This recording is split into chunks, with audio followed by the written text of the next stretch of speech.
Bom dia, bom dia! Hoje vamos falar de endometriose e Ayurveda. Essa é a primeira aula de um ciclo de aulas aí que vão rolar em março, né? Em homenagem aí ao mês das mulheres, que a gente vai trazer bastante informação de qualidade aí sobre saúde da mulher. Então a aula de hoje é a aula de endometriose e Ayurveda. A aula da semana que vem, bom dia, gente, sejam bem-vindas. Mandem bastante coraçãozinho para chamar as pessoas para colarem também. Então, quarta-feira que vem vai ter uma outra aula às 10 da manhã também, que vai ser uma aula de ciclo menstrual e Ayurveda. A gente vai falar de estratégias ayurvédicas aí pra gente menstruar tranquilamente, em paz, sem sintomas, sem dor. E a próxima quarta, na outra quarta, a gente vai ter um aulão, gente, imperdível de percepção da fertilidade, tá? De contracepção não hormonal, que também é muito legal, bem completo. E bora pro tema de hoje. Então, hoje é o primeiro dia de outono, tô feliz, porque eu amo o outono, é minha estação preferida, então eu fico bem feliz. Bom, o tema de hoje, gente, a gente falar um pouquinho sobre o tratamento dessa patologia da endometriose na perspectiva do Ayurveda. Mas antes de entrar no Ayurveda, eu vou falar um pouquinho da medicina moderna mesmo, como que ela entende e compreende a fisiopatologia dessa doença, e aí a gente entra depois dentro do Ayurveda. Bom, a primeira coisa que eu acho importante de mencionar, tá? É que essa doença é uma doença de muito difícil diagnóstico, de muito difícil rastreio. E é muito comum, tá? Que a gente veja mulheres que estão há anos e anos e anos sentindo dores incapacitantes para menstruar e não conseguem aí ter um diagnóstico, chegar num diagnóstico. E isso acontece por dois principais motivos. O principal motivo é simplesmente a misoginia, né? Chega numa live de endometriose, já vamos falar de misoginia, mas é o ódio às mulheres mesmo, a negligência à dor das mulheres. Então, que é muito comum, né, que as mulheres, elas, isso é normal, é assim mesmo, toma remédio, essa é a vida, né? Então, a negligência à dor, isso é um fator que faz com que o atraso, o delay para o diagnóstico dessa doença seja de anos, tá? A média é de 7 anos de delay para diagnóstico da endometriose. E o outro motivo é que, de fato, é uma doença de difícil rastreio por exames, tá? Então, se você faz um ultrassom transvaginal comum, você dificilmente acha, tá? Então, o que que acontece na grande maioria das vezes? As mulheres, elas vão ao ginecologista com queixas, é pedido o ultrassom transvaginal, que é o exame mais simples e mais barato, então é o primeiro aí que se faz. Não acha nada, fala pra mulher, você não tem nada, volta pra casa, a vida que segue, é isso. Tem as suas dores, tome remédio, boa sorte. E então no ultrassom transvaginal simples é muito difícil rastrear essa doença. Não é impossível, mas é muito difícil, porque ela é uma doença plana, uma lesão plana. Então, o ideal é que se tenha um preparo intestinal também, tá? Uma limpeza aí do reto, para que se pegue melhor. Então, ultrassom com preparo intestinal é um pouquinho melhor para diagnosticar, mas também não é exame padrão ouro.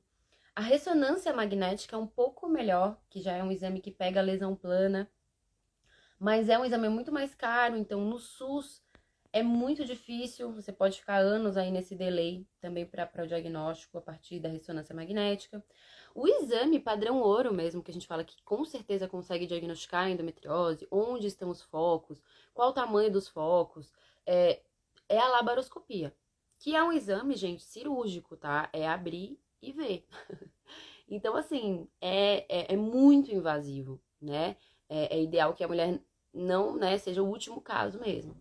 Mas por ter essa doença, que é uma doença de difícil diagnóstico, difícil rastreio por exames, tá? E somado aí a negligência à dor, né, a misoginia mesmo do sistema de saúde, as mulheres passam anos e anos aí, às vezes, tentando, né, encontrar uma solução aí para essa questão e não conseguem realmente achar um diagnóstico.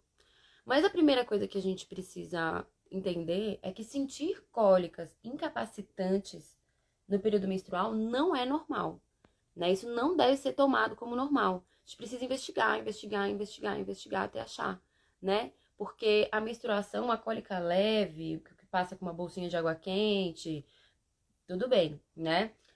Agora, cólicas incapacitantes, cólicas que você não consegue fazer essas coisas, você tem que tomar mais de um remédio.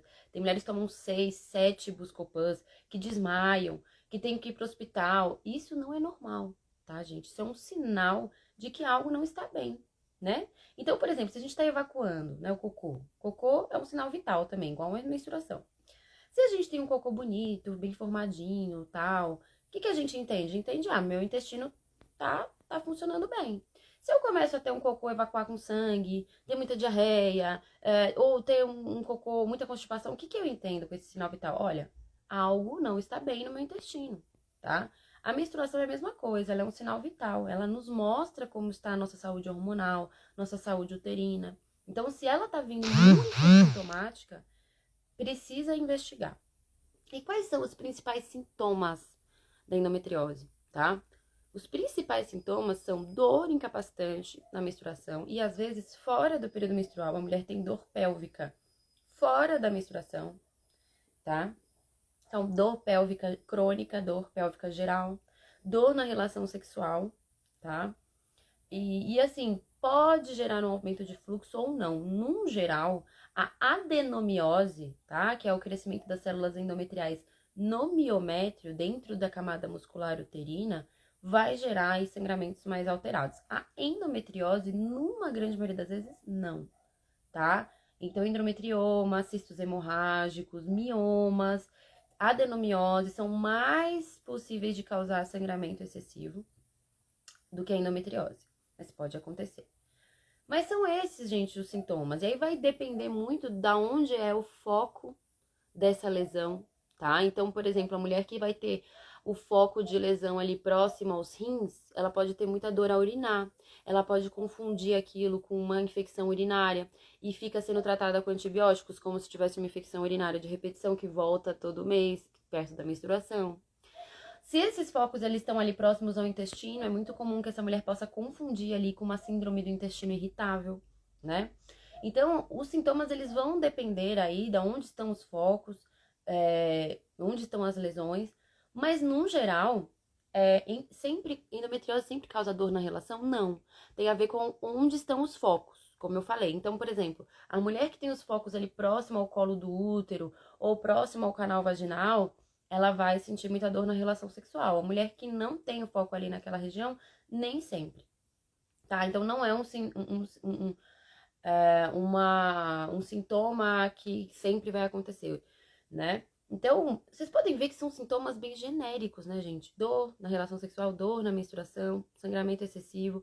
Isso é comum a muitas patologias do trato feminino. Inclusive nenhuma, né? Inclusive pode só ser uma alteração hormonal e a mulher tem um pouco mais de cólica, enfim.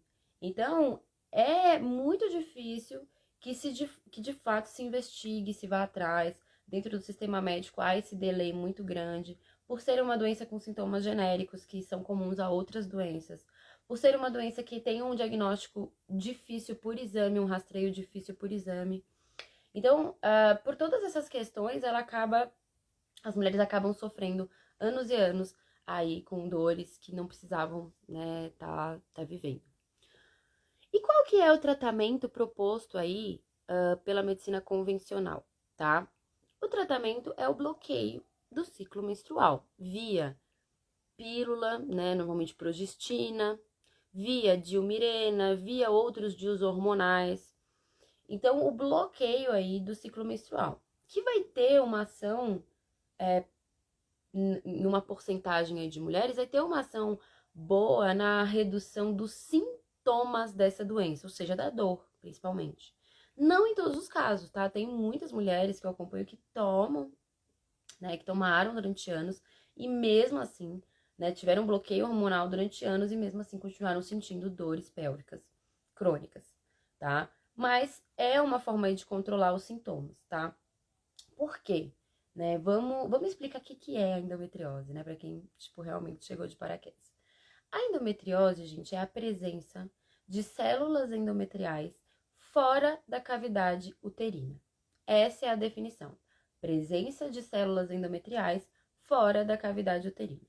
Então, o nosso útero, ele é dividido em três principais tecidos. A gente tem a camada externa do útero, a camada interna, que é o miométrio, que é uma parede muscular do útero, e a gente tem o endométrio, que é a parede interna do útero.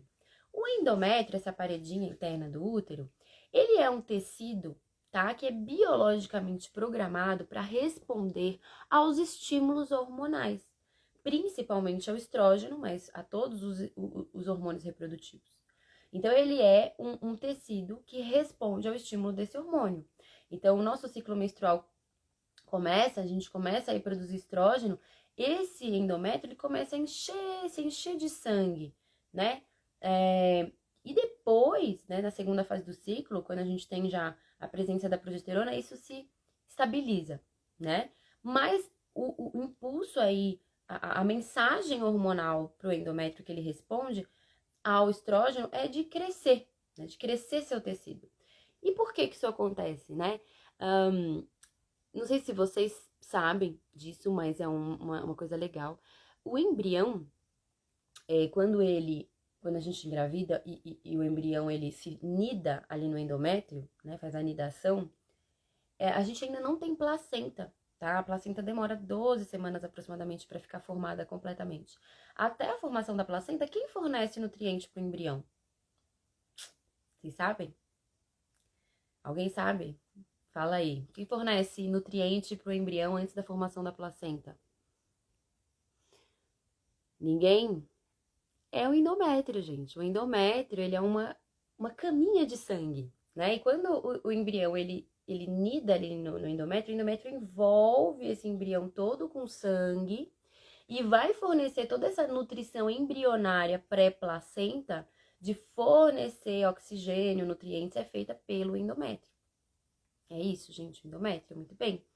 Então, o endométrio, ele tem essa função aí de se encher de sangue ao estímulo do estrogênio e se estabilizar aí na segunda fase do ciclo, e é ele que é a nossa menstruação, quando a gente tem uma queda aí dos hormônios no final ali da fase lútea, que todos os hormônios caem, a gente tem um descamamento da parede do endométrio, e é a nossa menstruação, o nosso sanguinho que desce, tá?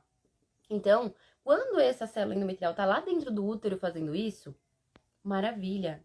Só que a endometriose é a presença de células endometriais fora da cavidade uterina, ou seja, ela sai ali da cavidade uterina e ela vai para outros lugares.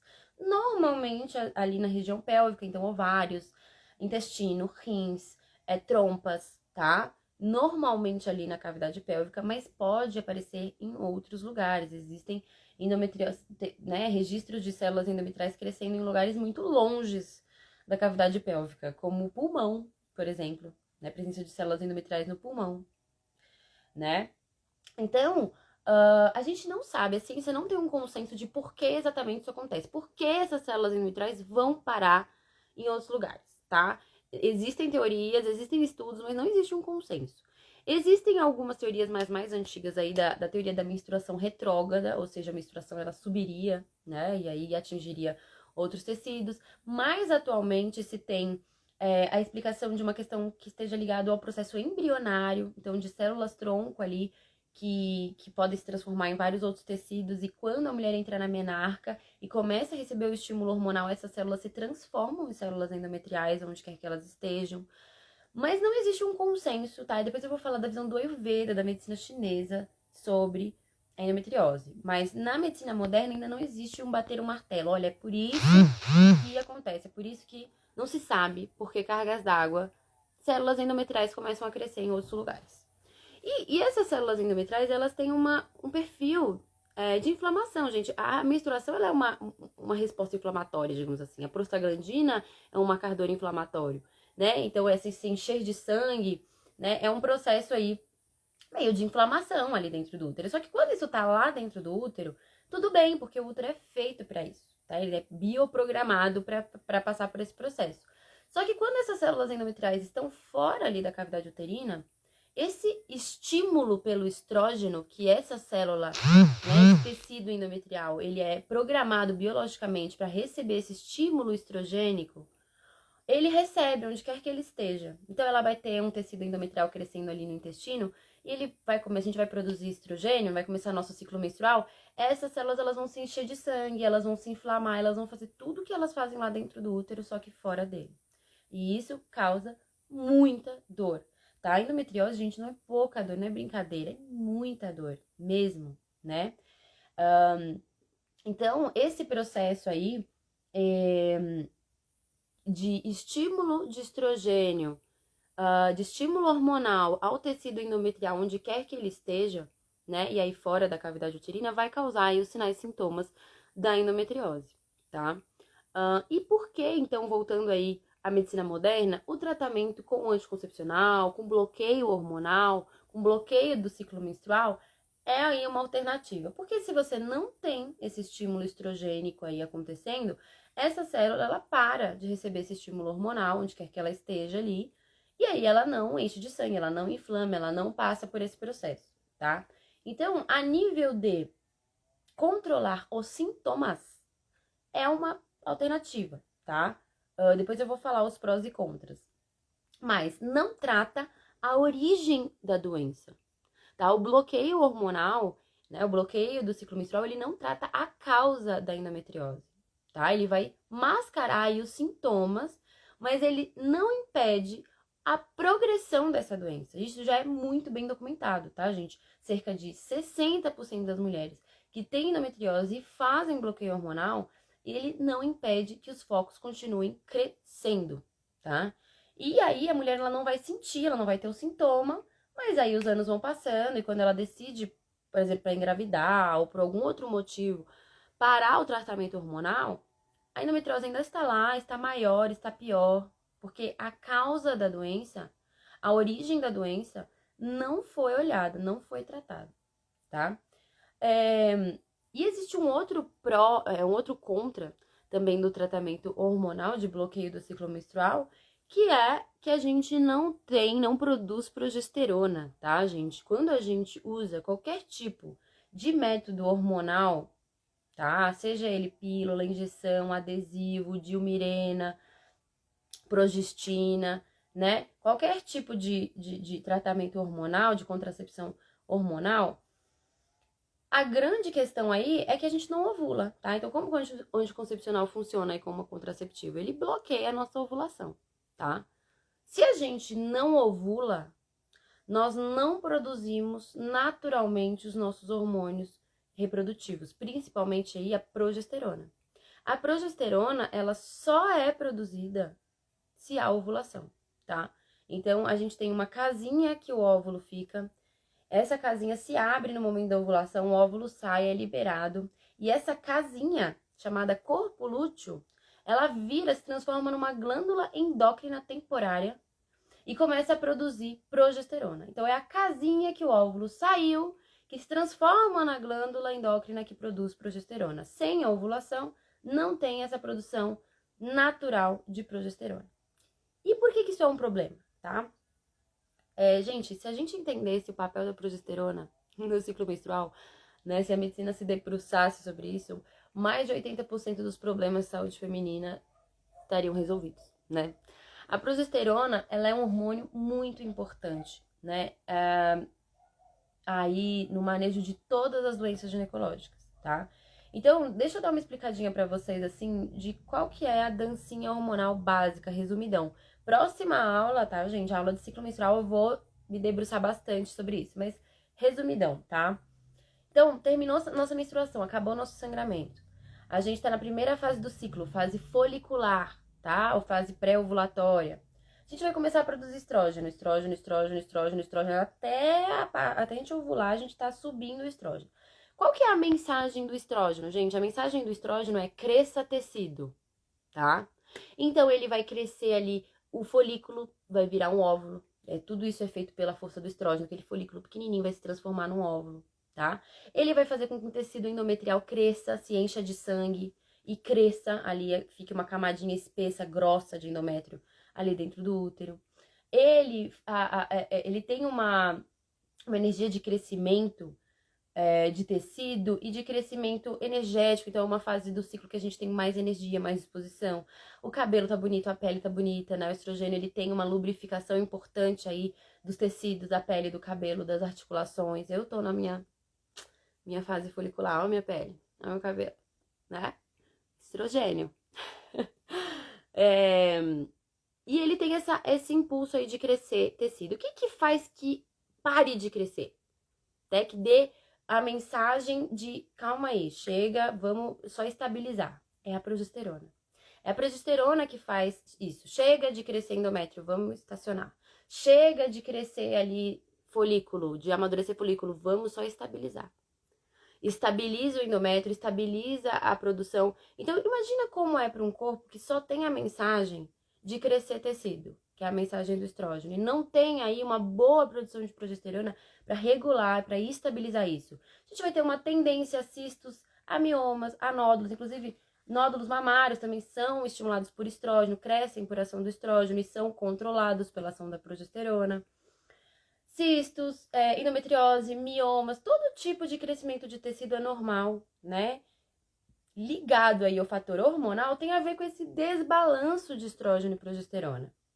Então, o estrógeno, ele sempre vai ser responsável por essa mensagem. Cresce tecido, aumenta tecido, né? E quem estabiliza isso, quem vai fazer a estabilização de chega de crescer, vamos estabilizar, é a progesterona. Isso é uma coisa muito importante de vocês entenderem. Esse é o papel da progesterona. Ela é um hormônio diferente do estrógeno, como eu falei, ele é meio pra cima, né? De vamos, pá, energia, cabelo bonito, pele bonita. A progesterona, ela é um downzinho, assim. A gente fica um pouquinho menos de energia. A gente... ela é um hormônio muito importante para calma, para ansiedade, para sono. Tem uma ação restauradora, uma ação anti-inflamatória, uma ação protetora do sono, protetora das funções de descanso. Ela é muito importante no manejo aí dos neurônios GABA, que são responsáveis aí pela ansiedade por vários fatores. Então, ela tem uma função mais estabilizadora, né? E o estrógeno tem uma função mais de crescimento. Essa é uma coisa importante da gente entender. Então, imaginem, pessoal, aí a longo prazo, né, uma mulher que faz tratamento hormonal de bloqueio do ciclo menstrual, ela não tá produzindo progesterona ao longo dos anos, tá? E isso é algo muito grave aí pra piora, tá? Dessa predominância estrogênica. Então, se a gente não tem o que regula o estrógeno, bora, sobe, né? E a endometriose, ela é uma doença estrógeno dependente, tá? Então, é uma doença que ela é sustentada no corpo, a causa dessa doença, aí é a causa mesmo, tá? Da endometriose. Ela é sustentada por dois fatores principais, né? A predominância estrogênica, então a alta de estrogênio, e a inflamação, né? Então, isso alimenta essa doença, tá? Ela é uma doença estrógeno dependente, ela só existe no corpo se existe uma alta de estrógeno. Tanto que é uma doença que naturalmente entra em remissão, tá? Na menopausa, por exemplo, que a gente tem uma queda de estrógeno, na gestação, que a gente tem uma queda natural do estrógeno. Inclusive, tem um monte de médico que dá esse conselho horrível, né? De tipo, engravida que passa, né? Para várias mulheres que têm endometriose, porque isso não engravida. Porque a gente sabe que tem remissão, tá? Por quê? Porque o estrógeno cai. E aí não tem o que alimente, né? Na menopausa isso também acontece, o estrógeno caia e entra em remissão, miomas entram em remissão, miomas também são estrógeno dependentes, né? Como eu falei, crescimento de tecido, gente, nódulo, cisto, mioma, crescimento de tecido é um estímulo hormonal estrogênico, tá? Então, é uma doença estrógeno dependente, ela depende dessa alta de estrógeno para acontecer. E uma das coisas que vai manter essa predominância estrogênica é a deficiência de progesterona. Eles são hormônios meio yin e yang, eles se equilibram, né? Então, se a gente tem o estrógeno tá muito baixo, a progesterona tá alta. Se o estrógeno tá muito alto, a progesterona tá baixa. Então, eles devem estar, né, sempre equilibradinhos no seu eixo. E aí, bom, qual que é, voltando assim, a medicina moderna alopática, né? Então, qual que é o tratamento? O tratamento de bloqueio do ciclo hormonal, como eu falei, não trata a causa, não impede a progressão da doença, mas pode ser uma opção temporária para manejo dos sintomas? Pode, tá? Eu não sou contra, Inclusive, as mulheres que chegam pra mim, que querem sair, né, do anticoncepcional e têm endometriose, eu sempre falo, vamos fazer o tratamento natural por 3 meses, junto aí com o hormônio, tá? E depois que você começar a melhorar de todos os outros sintomas periféricos, aí sim a gente tira, porque às vezes tirar pode ser um susto, pode vir muito sintoma e a mulher se assustar e voltar, né? Então, assim, eu não criminalizo como, mas é muito importante que a gente tenha um mecanismo. Ele não trata a doença, ele não trata a causa raiz do problema. Ele não trata a inflamação, não trata essa alteração imunológica, não trata a predominância estrogênica, pelo contrário, reforça essa predominância estrogênica ao longo dos anos, né? E qual que seria um outro tratamento também mais recomendado aí pela medicina alopática? Seria a cirurgia. 2 tipos, cirurgia de retirada dos focos, cirurgia de retirada do útero. A minha opinião sobre cirurgia de retirada do útero para endometriose é que não faz sentido nenhum. Lembra que eu falei para vocês que a endometriose, ela é a presença de células endometriais fora do útero, fora da cavidade uterina? Que sentido faz eu retirar um útero se as células endometriais estão fora de lá? Na adenomiose, que é a presença de células endometriais no miométrio, na camada muscular uterina, dentro do útero, eu até compreendo a lógica, não que eu seja a favor, mas compreendo a lógica, tá?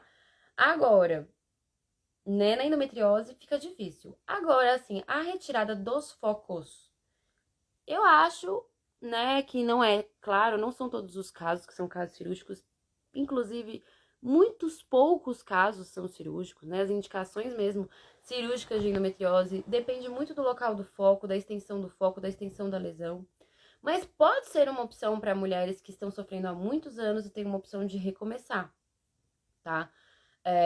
Porém, gente, ela também, a retirada dos focos, ela também não trata a doença, não trata a alteração imunoinflamatória, não trata a predominância estrogênica. Então, a chance desse processo voltar, dessas lesões voltarem, é muito grande. A reincitiva, tá, de focos endometriais depois da retirada dos focos, né, por cirurgia, é enorme. É uma doença de alta reincitiva. Então, assim, mesmo que você faça a cirurgia de retirada dos focos, você precisa olhar com carinho para o tratamento da causa dessa doença, da raiz desse problema, que é a alteração imunoinflamatória e a modulação hormonal, tá? Então vamos falar aí da causa, né, dessa questão, tá?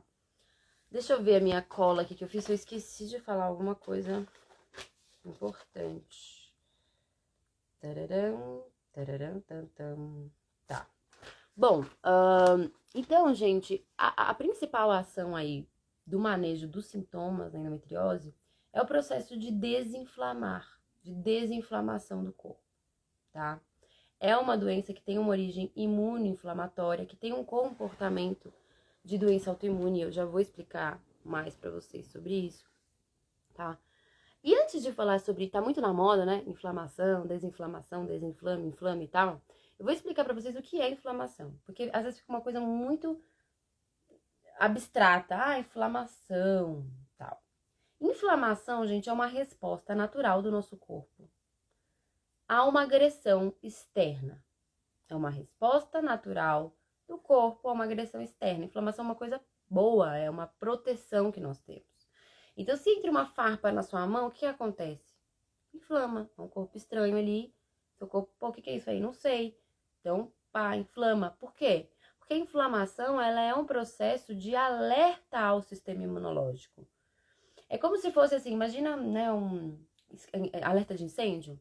Aperta o vermelhinho lá, pam, pam, pam, sai procurando. A inflamação, ela é o que aperta o vermelhinho, aperta o alerta de incêndio para o sistema imunológico sair correndo atrás do foco desse incêndio, do foco dessa agressão, tá? Então, a inflamação ela é uma resposta a um agressor. Se entra uma bactéria nova, uma bactéria que nosso corpo não reconhece, na nossa garganta, o que acontece? Inflama, né? A inflamação é uma resposta a uma agressão.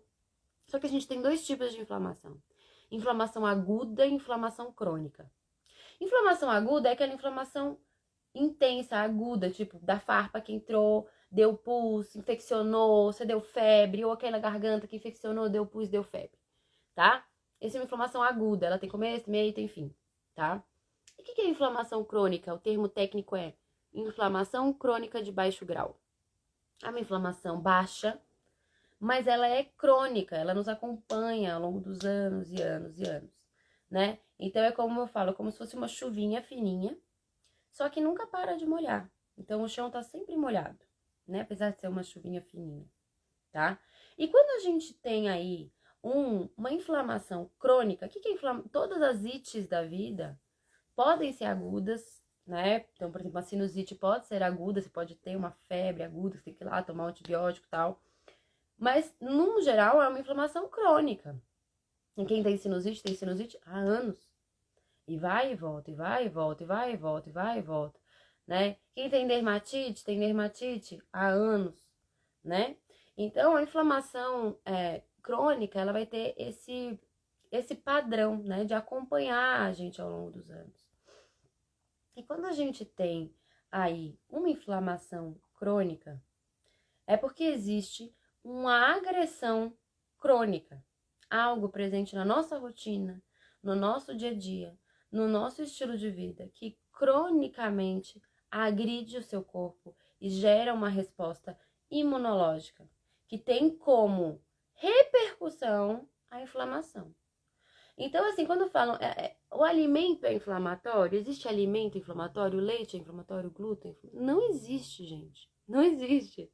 Não existe alimento inflamatório, tá? O glúten não é inflamatório, o leite não é inflamatório. O que existe são alimentos com potencial, com maior potencial inflamatório.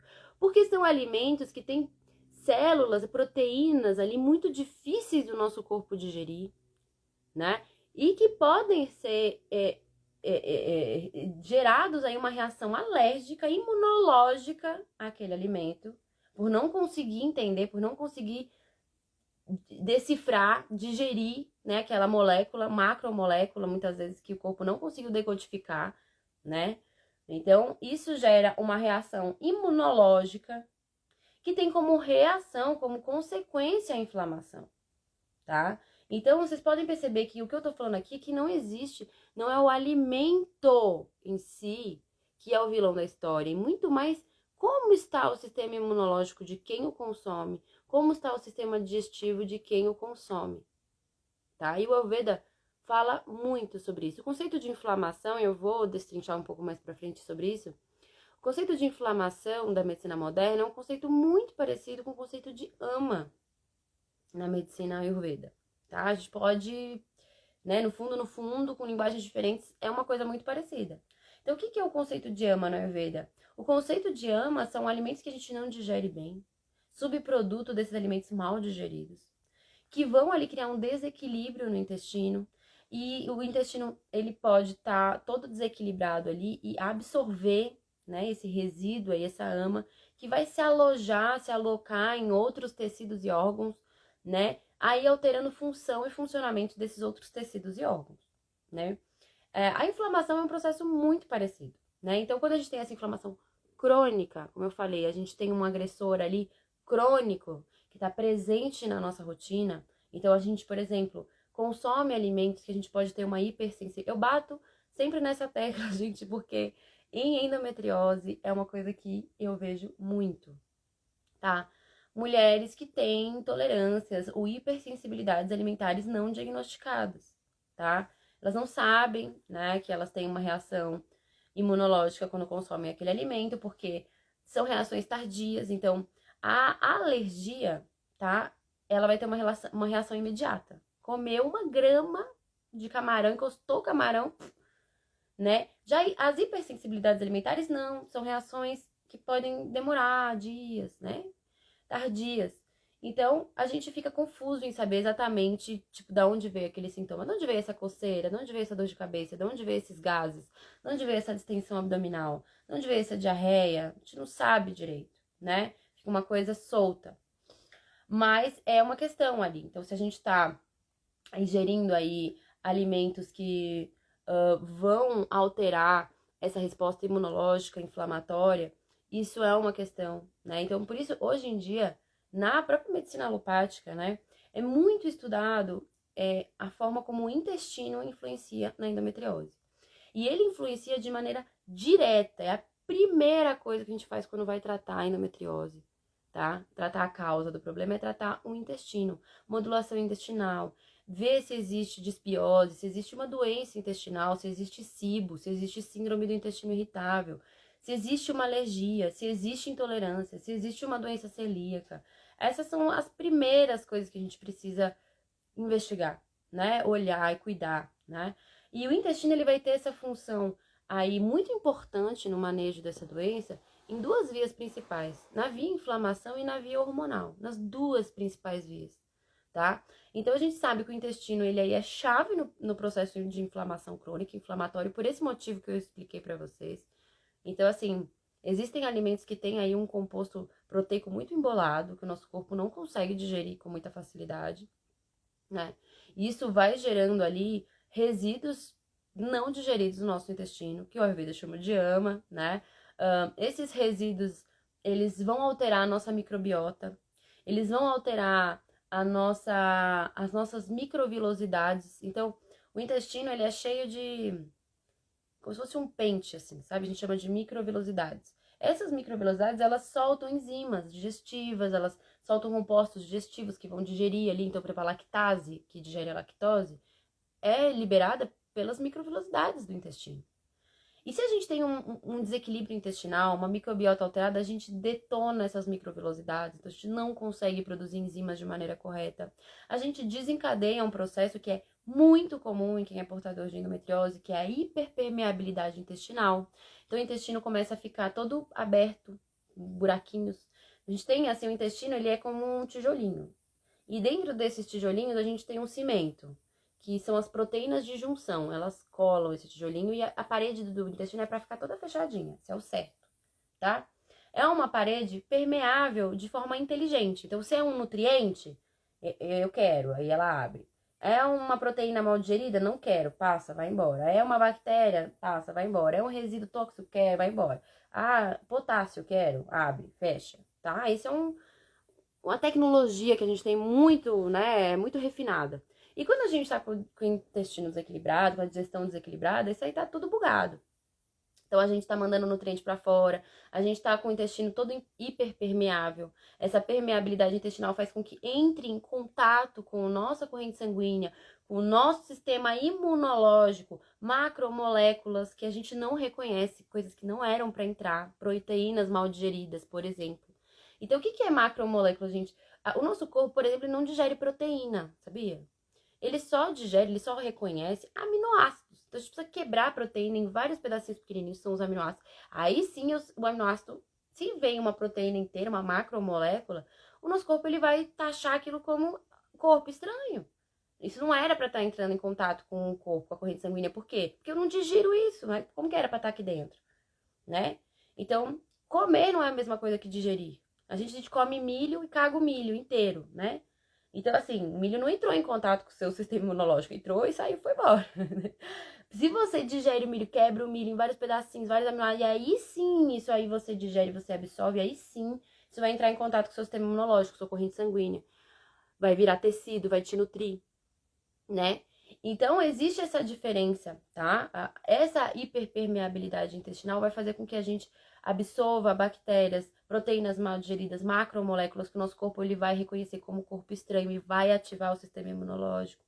E por isso a gente fala que a endometriose ela tem um comportamento de doença autoimune, porque ela vai ter essa alteração imunoinflamatória bem descrita, isso já nos estudos, né, recentes, isso já é muito descrito, tá? Então, o intestino ele vai ter um papel chave aí na inflamação, na resposta imunológica, e ele também tem um papel chave na parte hormonal, de predominância estrogênica. E lembra que eu falei que a endometriose é uma doença estrógeno dependente? Depende que o estrógeno esteja alto, tá? Então, assim, a gente sabe hoje que dentro do nosso intestino a gente tem muitos receptores de estrogênio, né? Que se ligam aí aos estrogênios e que a gente manda isso embora. Então, tá lá o receptor de estrogênio circulante se liga e aí a gente manda embora, né? Via evacuação. Isso aí é uma forma de regular o estrógeno excessivo que está, né, circulante no nosso corpo.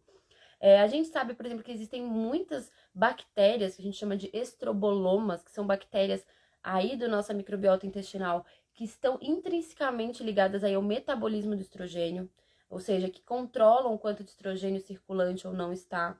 Então, se a gente tem um desequilíbrio dessas bactérias, bactérias produtoras de substâncias aí que vão aumentar a quantidade de estrógeno circulante. E existem estudos já que foram feitos com pacientes portadoras de endometriose, vendo que elas têm uma grande presença de bactérias produtoras de B-glucuronidase, que aí é uma molécula muito responsável pela essa metabolização do estrógeno. Então, assim, existe essa presença dessas bactérias em excesso em mulheres que são portadoras dessa doença, né? Então, assim, quando a gente tem um desequilíbrio do intestino, seja ele constipação, diarreia, gases, permeabilidade intestinal, disbiose, a gente vai ter um desequilíbrio desse estroboloma, dessas bactérias responsáveis pela metabolização do estrogênio, e a gente vai aumentar aí a quantidade de estrogênio circulante, favorecendo a predominância estrógena, que é uma das causas da endometriose. Então, percebem como o intestino ele está muito envolvido tanto na parte de modulação hormonal, tanto na parte alimentar, na parte de inflamação, na parte de digestão. E é muito comum, gente, muito comum, que as mulheres que sejam portadoras de endometriose tenham questões digestivas, tá? Acho que 90%, assim, das pessoas que eu atendo, dos grupos de casos clínicos que eu acompanho, das mulheres que são portadoras de endometriose, elas vão ter complicações digestivas junto. Então, é muito comum você ver mulheres que são portadoras de endometriose e têm síndrome do intestino irritável, são portadoras de endometriose e têm SIBO, são portadoras de endometriose e vão ter aí disbiose, né? Problemas gastrointestinais aí, mais parte alta também, estômago, gastrite, enfim. A própria endometriose, ela vai gerar mais distensão abdominal, gases, né? A gente tem até um termo técnico, que é a endobarriga, né? Nas pesquisas você acha em inglês como endobelly, que é uma característica já, um dos sintomas aí catalogados, que a endometriose pode gerar distensão abdominal, gases, né? Então, essas questões intestinais são muito importantes. Dentro da perspectiva do Ayurveda, a primeira coisa que a gente faz com uma mulher portadora de endometriose é ajustar a digestão dela.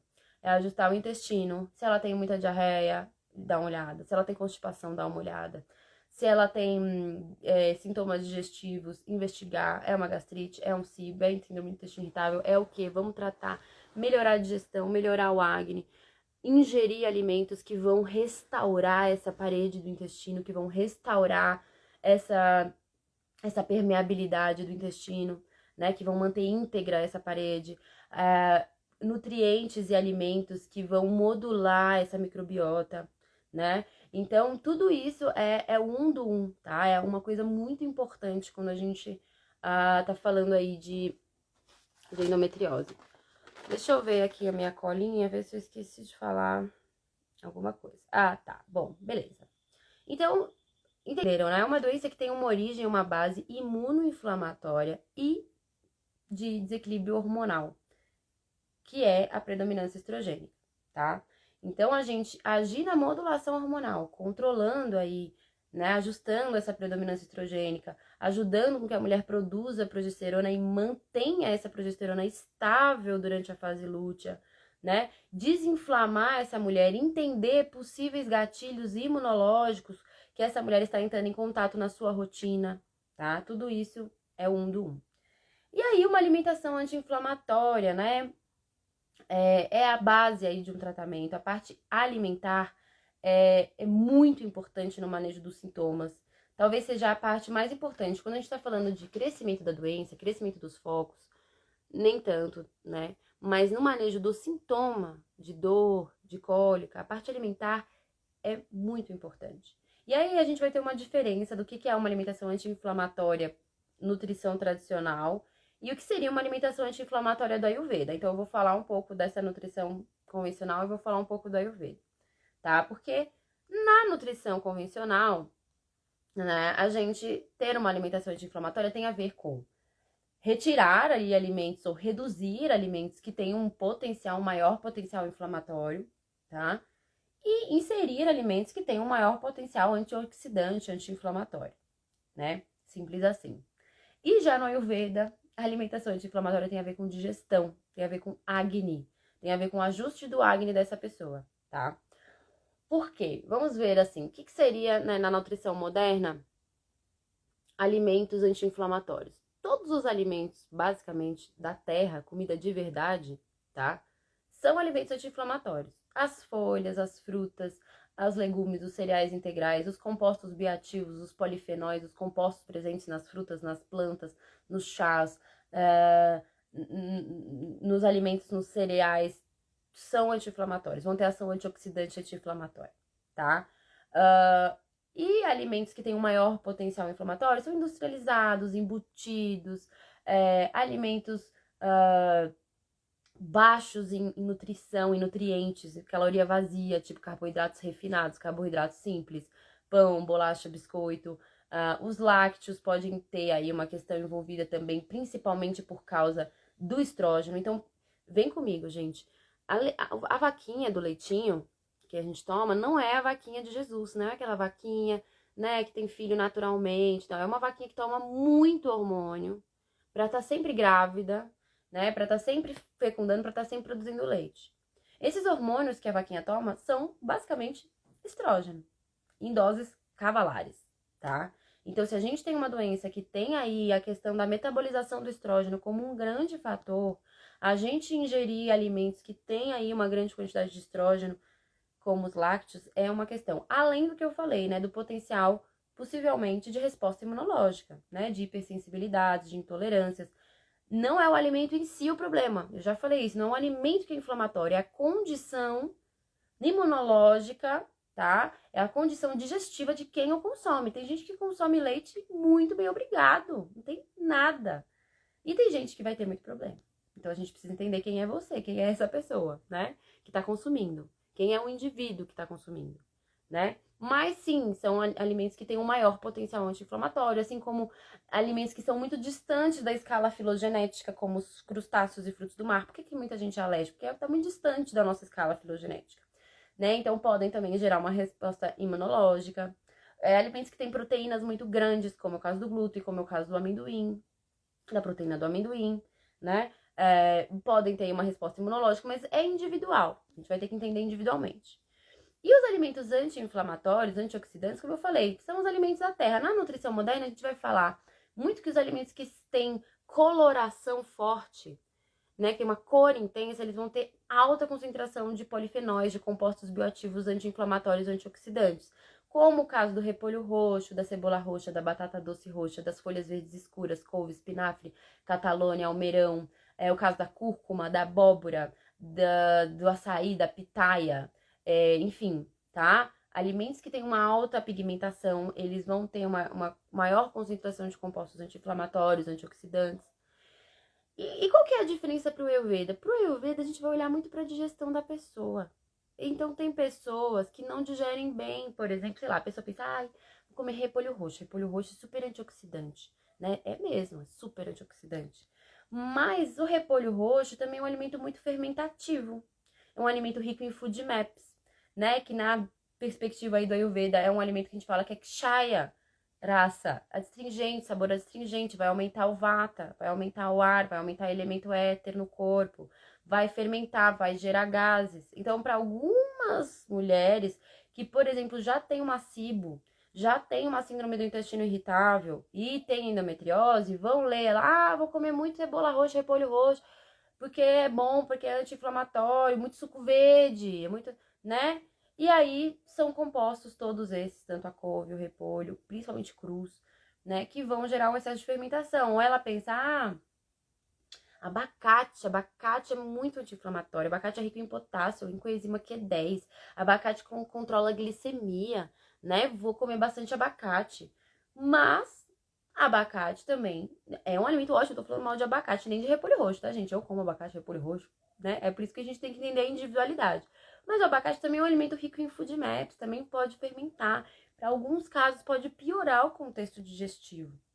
Então, o Ayurveda, ele vai focar muito na correção da digestão do indivíduo, entender o que ele digere bem, o que ele não digere bem, melhorar o Agni para que ele digira bem as coisas, porque normal não é a gente ter um monte de reação e só excluir o alimento. Ah, eu não como bem, não digiro bem glúten e tiro glúten, não digiro bem leite, tiro glúten. Ah, não digiro bem feijões, tira feijão. Ah, não digiro... E aí a gente tira e depois fica numa depressão de nutrientes gravíssima. Não, a gente tem que cuidar do Agni, melhorar o Agni, melhorar a digestão, melhorar a permeabilidade intestinal, melhorar as microvilosidades do intestino. Lembra que eu falei para vocês que nas microvilosidades do intestino, que são liberadas enzimas digestivas, a desbiose, isso já é bem estudado, é uma das causas de intolerâncias alimentares. Muitas pessoas se tornam intolerantes à lactose depois de velhos, depois de adultos, depois de um processo de desbiose, porque as estruturas que produzem lactase, que são as microvilosidades, foram destruídas.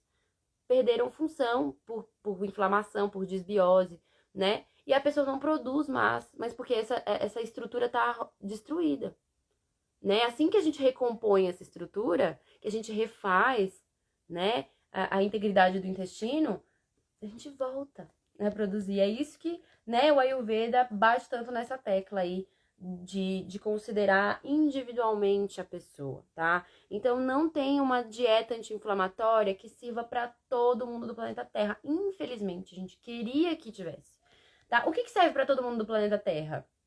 Consumir cada vez menos industrializados e ultraprocessados e superprocessados e consumir, vai ficar tudo gravado, viu, gente? Fica tranquilo, tudo vai ficar gravado.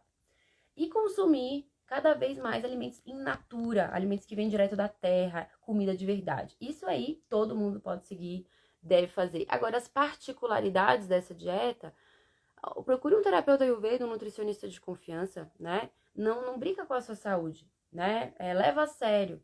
Leva a sério o tratamento do intestino se você tem endometriose, cara. Esse é o recado que eu tenho pra te dar. Leva a sério. Você vai ver como transforma a configuração dessa patologia quando a gente tá com o intestino equilibrado. Eu vejo assim na minha prática clínica, é só ajustar, é só a mulher começar a cagar todo dia um cocô 10, um cocô 8, um cocô 9, que a menstruação daquela mulher se transforma completamente, sabe? Então, atente-se, tá? A isso. Tá. Aí, outra coisa importante é o equilíbrio hormonal, tá? A modulação hormonal, ela também é feita por nutrientes, né? Então, assim, uma coisa que é boba, assim, parece óbvia, mas sempre é bom relembrar, né, gente? Tudo, absolutamente, todas as funções do nosso organismo. As funções visíveis, circulação, coração batendo, as funções invisíveis, hormônios, né, enfim, neurônios, todas as funções do corpo são realizadas, são mediadas por nutrientes.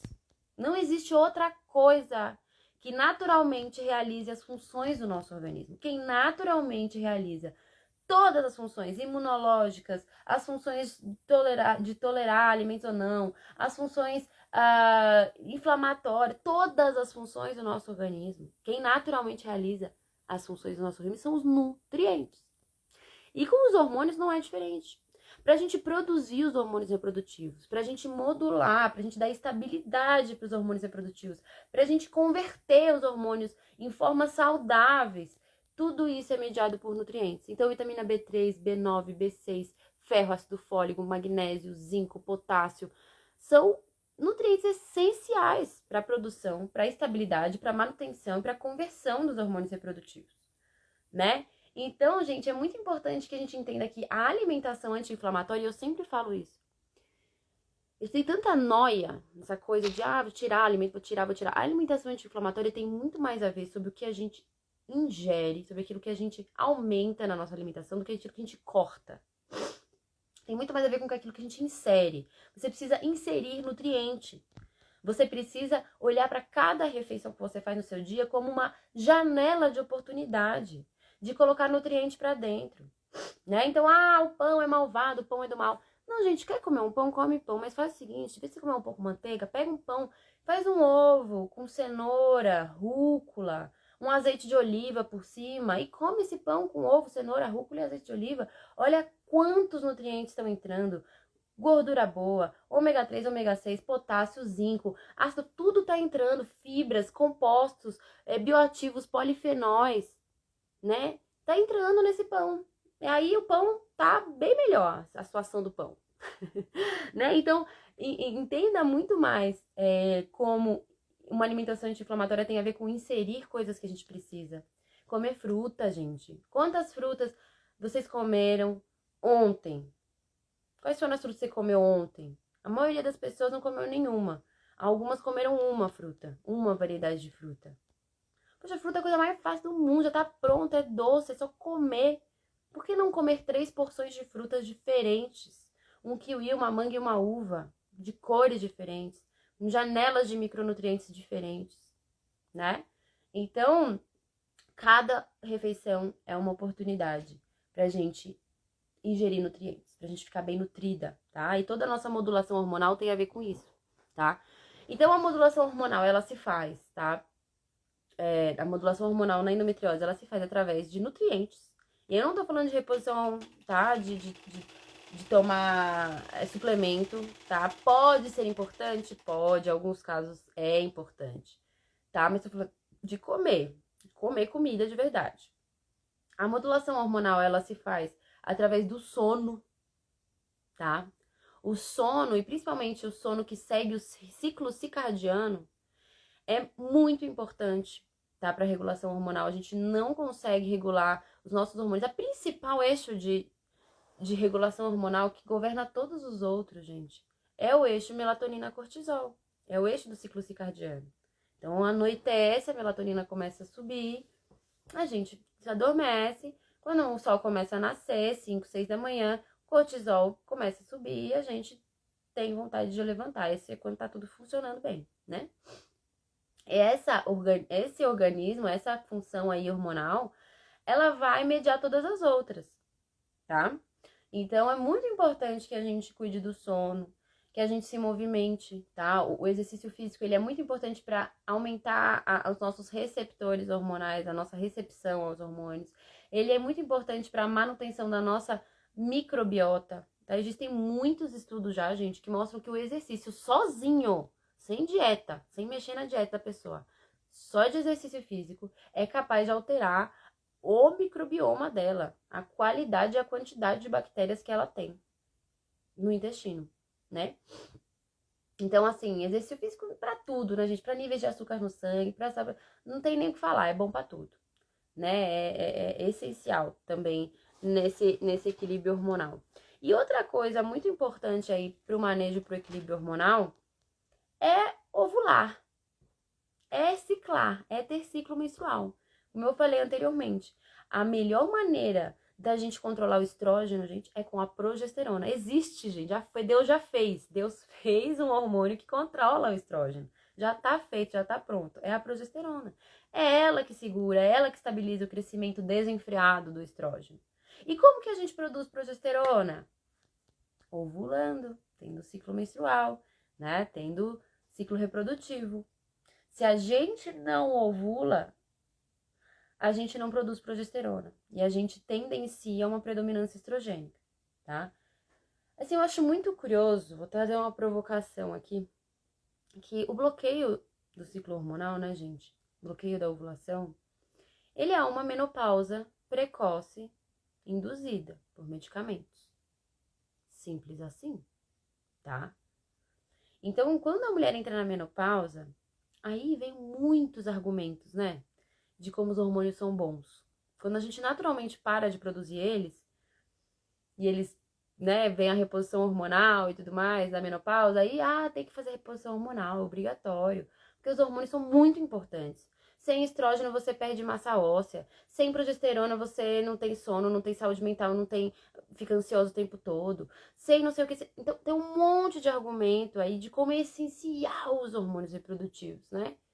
E aí a gente precisa fazer reposição hormonal, porque eles são muito importantes. Mas quando a gente naturalmente produz eles, na nossa fase fértil da vida, né? Aí a gente é induzido a uma menopausa precoce por medicamentos. produzir nossos hormônios, gente, reprodutivos é muito importante para nossa saúde. Imagina, por isso que eu falo que o sistema, ele é no fundo, sistema médico é misógino. Imagina se fosse com homens. Homens cogitariam bloquear a sua produção natural de progesterona? De testosterona, perdão? Homens cogitariam bloquear a sua produção natural de testosterona? Não, né? Então, assim, é isso, meu povo. Vamos entender a importância da gente ciclar naturalmente. Menstruar não é nem a questão, né? Menstruar é essencial à saúde, né? Produzir hormônios é essencial à saúde. Produzir nossos hormônios reprodutivos é essencial à saúde. E para isso, a única forma ainda conhecida de produzir naturalmente nossos hormônios reprodutivos é menstruando, é tendo ciclo menstrual. É assim que a gente produz os nossos hormônios reprodutivos, tá? E uma outra forma aí de fazer modulação hormonal ainda é através das plantas, né? Das plantas fito-hormonais, as plantas que se ligam aos receptores de estrógeno, de progesterona, que regulam a falta e o excesso desses hormônios. Então a gente pode usar as plantas aí para modular uma predominância estrogênica, para diminuir estrógeno, para subir progesterona, para manter progesterona, para estabilizar progesterona. Vou falar disso no final da aula, na parte plantas medicinais. Plantas para modular hormônios. Mas é uma estratégia que a gente tem também, né? Tá. Então, vamos falar do Ayurveda, tá? E o Ayurveda? Bom, no Ayurveda, gente, a gente entende essa patologia com uma característica de Vata para Copa, ou seja, um agravamento de Vata, Ama no Shukradato, né, inflamação, digamos assim, no tecido reprodutivo, tá? E uma desregulação, uma inversão de sentido do Apana Vayu. Gente que não sabe nada de Ayurveda, tá boiando nas galáxias, assim, eu não vou conseguir aqui explicar o que é dosha, o que é vata. Depois vocês pesquisam, volta aqui e assiste, tá? Porque senão fica muito longo, tá? Mas eu vou tentar dar uma explicadinha aqui pra quem não, né, basicão, tá? A gente tem, dentro do Ayurveda, os 3 doshas, são 3 forças metabólicas, 3 forças organizadoras aí da nossa vida, do nosso metabolismo, do nosso corpo, né? Uma força muito ligada à nossa estrutura mesmo, a estrutura dos órgãos, a estrutura dos tecidos, dente, osso, músculo, formato, tá? Que é o Kapha, água e terra. Então, ele dá estrutura. Existe um outro dosha que é responsável pela transformação, pelo metabolismo, por todas as transformações metabólicas e fisiológicas, que é o Pitta. E existe o Vata, que é responsável pelo fluxo, pelo movimento. Então, imagina uma vida, uma estrutura que tem a base, a estrutura, parte, né, material, aquilo que dá vida, dá metabolismo, dá transformação, e aquilo que direciona e que movimenta. Bem resumidamente, tá, gente? Que é um assunto complexo, mas bem resumidamente é isso. Então, o Vata, ele vai ser responsável pela organização dos fluxos do corpo, tá? E a gente tem dentro da Ayurveda um termo que chama subdoshas de Vata. Eu não gosto desse termo, tá? Porque eu não considero que é um subvata. É Vata, tá? É Vata. Vata se expressa de 5 maneiras diferentes no nosso corpo, assim como o Pitta, assim como o Kapha também tem seus subdoshas, né? Então, o Vata, ele se expressa de 5 maneiras diferentes no nosso corpo, que são os 5 ventos, os 5 vayus. São forças que organizam, são forças organizadoras dos fluxos do corpo, né? Então, a gente tem um fluxo que é chamado de Apana Vayu, que é o movimento descendente. Mas a gente tem outros ventos, a gente tem movimento de para baixo e para fora, para cima e para dentro, movimento do centro para a periferia, da periferia para o centro, movimento que gira no centro. A gente tem muitos fluxos organizadores, né? E o Apana Vayu, ele é um dosha de Vata que tem esse movimento descendente para fora e para baixo, para fora e para baixo. Tudo que é para fora e para baixo é regido aí por Apana Vayu. Então, xixi, cocô, menstruação, ejaculação nos homens, parto, tá? Neném. Então, por exemplo, uma das coisas que a gente faz muito no tratamento na gestação, para a mulher ter um bom parto, é tonificar o Apana Vayu, tonificar esse vento descendente. Isso faz com que o bebê fique cefálico, fique numa posição boa, isso faz com que a mulher tenha um parto rápido, que ela tenha um bom Apana Vayu, um bom vento descendente, né? E isso também tem a ver com o processo menstrual, né? Essa descida descendente do sangue. Então, pro Ayurveda, a endometriose, ela tá muito ligada à inversão do Apana Vayu. E é diferente dessa visão da menstruação retrógrada. Porque não é que o sangue realmente sobe, tá, gente? E aí vai para outro lugar. Os vaius, os ventos, eles são forças sutis. Ele não é uma coisa física, tá? São forças organizadoras. Organizam os fluxos do corpo. Vão ter uma repercussão no físico, na matéria, claro, né? Mas não é se você abrir um corpo ali, dessecar um corpo, você não acha uma pana vaiu lá dentro, né? Igual tem um órgão, você vai achar um fígado, um pâncreas, um baço. Uma pana vaiu você não acha, um esrota você não acha, um canal de ti você não acha, um ponto de acupuntura você não acha quando você abre um cadáver, né? São forças que organizam os órgãos, tecidos e coisas no corpo, né? Mas elas são sutis. Então, essa inversão do Apana Vayu. Então, as células endometriais devem descer. Se elas estão indo para cima, se elas estão entrando na cavidade uterina, em outros órgãos, esse Apana Vayu, essa força descendente, não está funcionando bem. E ela tem muito a ver com o intestino também. Então, no Ayurveda, e aí nada a ver com essa coisa de medicina moderna que eu falei, de microbiota, de nada disso não existe no Ayurveda, mas com outras palavras, de outra forma, se fala a mesma coisa. Primeira coisa a se fazer numa mulher que tem endometriose é ajeitar o Apana Vayu dela, colocar o Apana Vayu dela para baixo. E como que a gente faz isso? Intestino, fazendo ela cagar todo dia bonitinho. Aí o Apana Vayu vai, ó, ajeitando, né? Então, por outras linguagens diferentes, mas se convergem. Eu gosto muito disso, assim, de estudar medicina moderna, alopática, essa Ayurveda e tentar ligar os pontos, tá? Então, pro Ayurveda vai ter uma inversão aí de Apana importante, a gente precisa direcionar. É uma coisa que a gente chama de Vata Anuloma, colocar o Vata no sentido para baixo, né, dentro do Ayurveda. Existe a questão ama no Shukradato, ou seja, inflamação aí no tecido reprodutivo, então a gente precisa digerir ama, a gente precisa melhorar o Agni, melhorar a digestão, tudo que eu falei antes, tá, gente? E olha só, o Ayurveda falava disso, ó, há 5.000 anos atrás. E o que eu falei pra vocês de medicina alopática, de medicina moderna, é o suprassumo, o que tem de mais recente de artigo científico sobre endometriose, porque a prática médica atual das clínicas, dos hospitais, não é essa, é simplesmente bloqueio o ciclo arranca-útero fora, né? Então, assim, olha como a Ayurveda é atualizado, sabe? Como o futuro é ancestral mesmo, né? Então, digerir ama, né? Melhorar a digestão, vata no loma, né? Colocar o vata para baixo, direcionar o apana. E aí, quais são os tratamentos, né, com a Ayurveda? A gente tem outros tratamentos também muito legais, que não são só as plantas, os tratamentos com plantas medicinais e alimentação. Eu vou falar mais sobre isso. Bararam, bararam. Deixa eu ver o que tem mais aqui. Ah, tá. Ah, isso aqui é importante. Uma coisa que o Ayurveda fala bastante, e que parece que não tem muito a ver, né? A gente não dá muita bola, mas é muito mencionado no Ayurveda como um dos motivos da inversão dos ventos do corpo, da inversão do Apana e de outros ventos do corpo, é a não supressão das urgências naturais.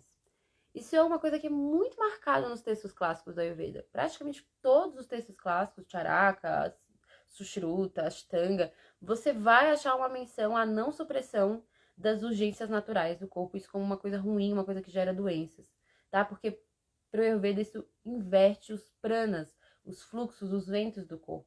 E o Vata, ele é o dosha que governa os outros doshas. Então, quando o Vata se inverte, quando o Vata se desequilibra, tudo se ferra, basicamente, né?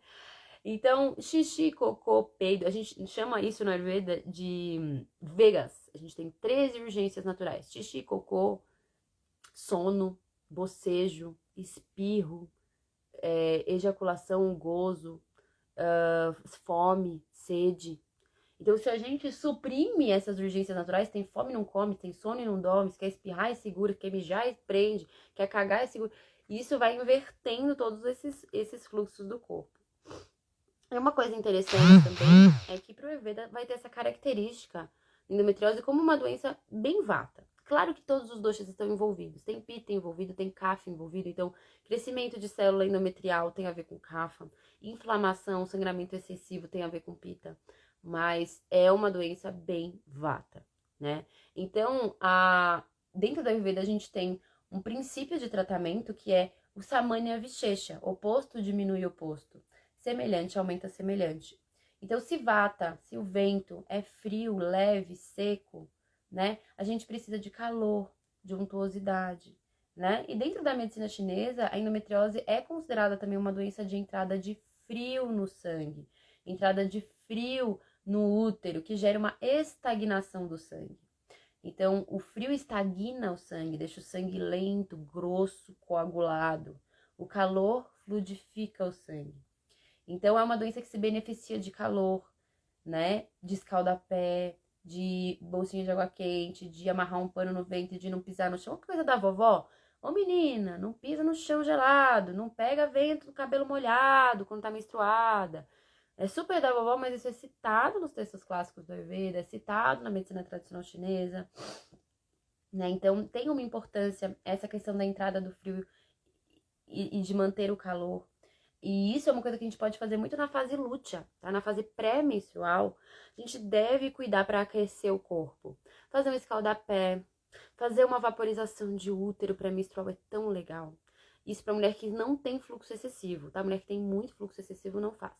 Mulheres que não têm fluxo excessivo, fazer uma vaporização de útero, fluidifica tanto, ajuda tanto nas cólicas, fluidifica o sangue, traz calor, escalda pés. A gente tem um meridiano do útero que passa ali pelo tornozelo, então minha avó falava isso também. Pé frio, útero frio. E aí depois a gente cresce, né? Pá, estuda medicina chinesa, estuda Ayurveda, e vê lá o meridiano passando do útero, passando no pé. E fala, minha avó tava certa, né?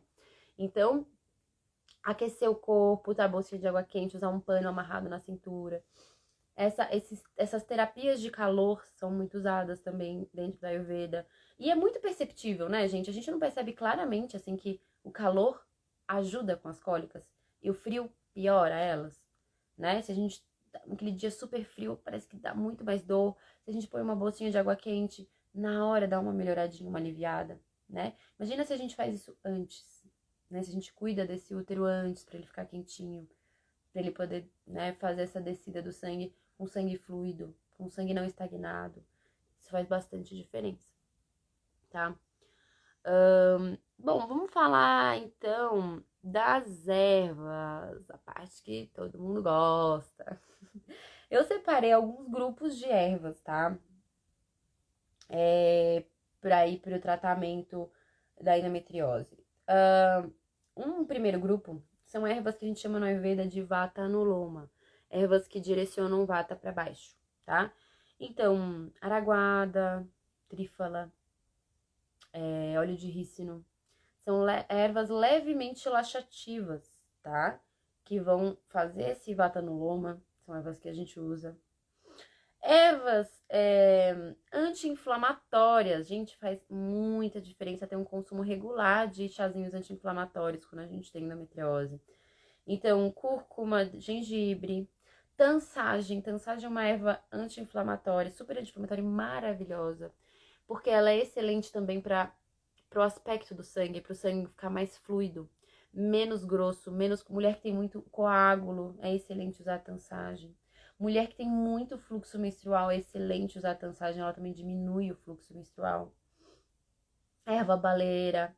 Erva baleira é fantástica, uma das plantas mais anti-inflamatórias que a gente tem acesso aqui na nossa flora brasileira. É uma das plantas principais que eu uso para tratamento de endometriose. Eu vejo muito resultado, gosto muito. Unha de gato, chia amarelo, que são ervas aí anti-inflamatórias também bem famosas, que tem uma ação bem direcionada aí pro útero mesmo, essa sinergia uterina. E tem um potencial anti-inflamatório muito grande, principalmente a unha de gato é muito anti-inflamatória, né? Mil folhas também. Cannabis, tá, gente? Cannabis tem uma ação anti-inflamatória muito grande, muito legal. E analgésica também. Então, tanto na questão de manejo da dor da endometriose, da melhora da qualidade de vida de quem tem endometriose, tanto na redução de inflamação, a cannabis é muito legal. Mil folhas, também uma planta analgésica pra caramba e anti-inflamatória, que pode ser usada pra cólica direto, na hora que tá com cólica. E na rotina também para diminuir a inflamação. Plantas catabólicas, plantas que têm uma ação de diminuir tecido, de redução de tecido, tá? Então, por exemplo, só um minutinho que meu filho entrou aqui. Filho, só um minutinho, mamãe tá aqui. Tô aqui ainda, segura aí.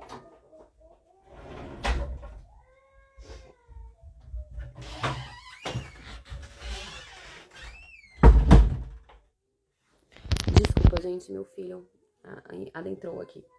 Então, plantas que têm uma ação de diminuição de crescimento de tecidos, que podem ser usados aí para cistos, miomas, crescimento anormal de células endometriais, né? Então, no Ayurveda a gente usa muito o Kanchanara, que é a pata de vaca, o gugulo, que é uma resina, existe um medicamento bem tradicional que é usado para a redução dos tecidos, né, em crescimento anormal aí, que é o Kanchanara gugu, que é essas duas ervinhas juntas.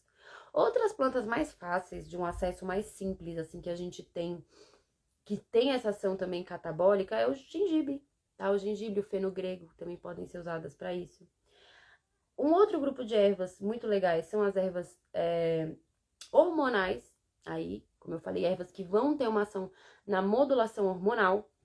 Então, por exemplo, o Vitex Agnus Castus é a minha preferida, tá? Porque é uma erva que vai ter uma ação aí na modulação de progesterona, ou seja, aumentando a progesterona, estabilizando a progesterona e aí, por sua vez, diminuindo o estrógeno, tá? O Vitex Agnus Castus eu gosto muito.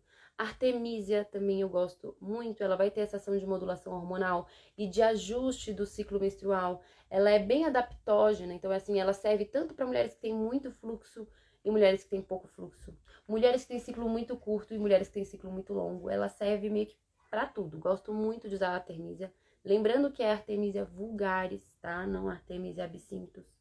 A Angélica sinensis, o nome chinês é Dong Quai, também uma planta que faz um ajuste hormonal sensacional. Gosto muito de usar ela para modulação hormonal. Ela também tem uma ação progesterona-like, assim, de ajudar nessa modulação de progesterona.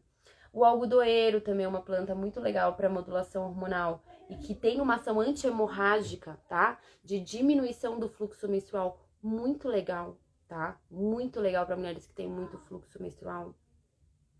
Um outro grupo de ervas aí que a gente pode usar são as ervas digestivas, tá? Então, como eu falei, mulheres portadoras de endometriose costumam ter muitas questões digestivas envolvendo aí muitos gases, distensão abdominal, diarreia.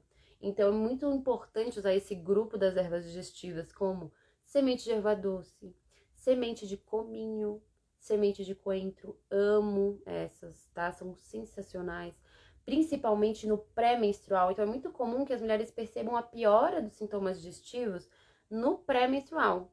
E a gente tem mesmo, pro Ayurveda a gente fala que a menstruação a gente tá perdendo acne, tá perdendo calor, tá perdendo tecido. Então, a gente tem uma diminuição mesmo do acne, da nossa digestão no pré-menstrual, né? Então, nessa fase pré-menstrual, usar essas ervas, semente de erva doce, semente de cominho, semente de coentro, o gengibre, o louro, tá? Essas ervas mais digestivas, o hortelã, são muito legais, alecrim, tá?